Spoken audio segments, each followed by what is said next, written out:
Good afternoon and welcome to CanadianAgMarkets.com. My name is Brian Como with Ireland Como Lafoy. Today is October the 6th, 2025. Today in the markets was a little bit of a snooze fest, but a couple interesting things happening. So let's get into what happened in markets today. Canola saw a modest $2.50 increase and is now trading at 607.50 or finished the day off at 607.50. Minneapolis wheat saw three and a quarter losses today, closing at 556 and a half.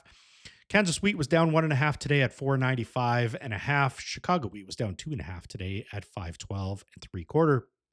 Soybeans were down a quarter at 1017 and three quarter. So corn was up two and three quarter at 421 and three quarter. Bean oil was up about a third of a cent at 50.38 per pound today. Canadian dollar relatively static today, 71.68.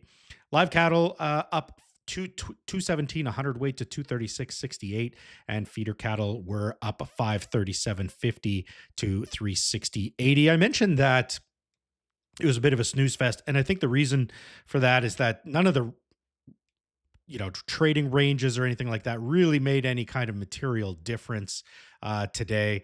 You could see that with canola, the small gains here basically traded inside of Friday's range, which was lower. As you can see, that 20-day moving average still is a bit of a pesky piece of resistance there, but otherwise today was a pretty anemic day for canola as well as a lot of other commodities.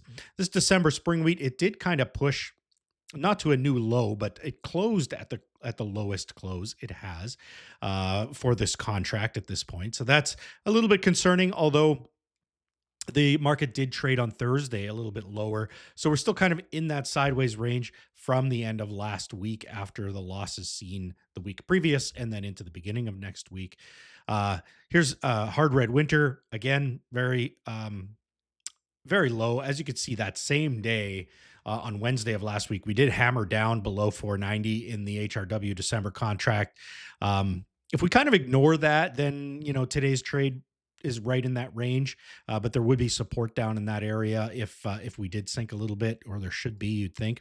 Here is the Chicago wheat, kind of a similar story here, right? There's that kind of hammer lower on Wednesday of last week, and then a little bit of recovery, still trading in that range, so still pretty kind of boring. Here's the soybeans again, same sort of thing. We saw that big uptick last week after President Trump announced that there would be talks with Chinese President Xi in about 4 weeks.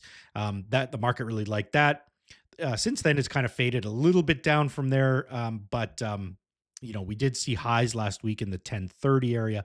We're down to 1017 now, but that still looks relatively neutral, at least at this point. Bean oil, same thing, just a neutral day today.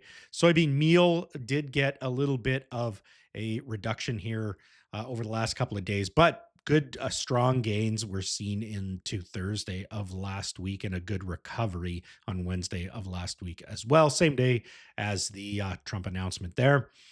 Corn, same sort of thing. It's very flat.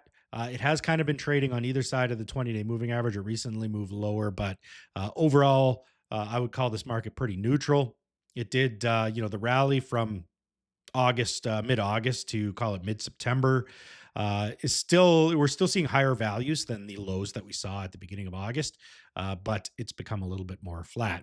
All right, here is some headlines that actually make today's video not as boring as one would expect.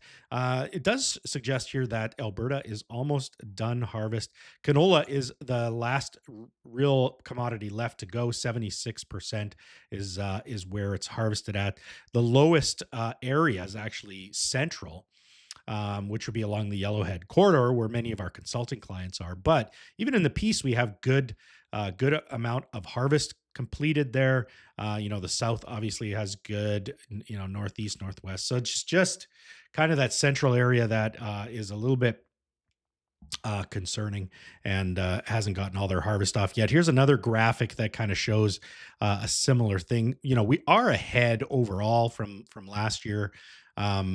We are above the 10-year average. Otherwise, harvest is progressing pretty well. I think most are pretty happy with that. And there's a lot of areas that are happy with yields too. So that's always a positive as well. A little note out of the U.S. I think this used to matter a lot more than does now, but the winter wheat harvest in the U.S. Did produce some good crops that are fit for milling. The average protein, before drying was 12.1%. I think the average is somewhere around 12.9%. Um, and last year was under 12. I think it was 11.9. So we're seeing a little bit better than last year. I don't think this is going to mean a whole lot of widening of the spreads between a number one 13 or a 13 and a half protein and say some lower proteins like the 13s or even the 12s here in Canada. I still think that in the last, I'm going to call it decade, the Canadian fundamental situation as far as quality has really made a much bigger difference. So I just wanted to mention this though, because it can be an important factor if the proteins are relatively low in that U.S. market.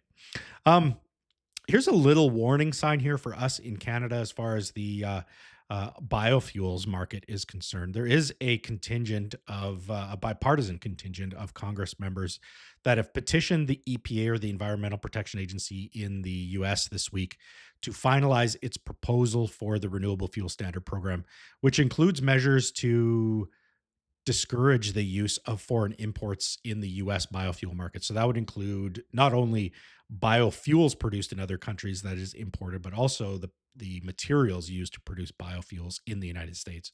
That may have a negative impact on canola oil and some other of our commodities here in Canada.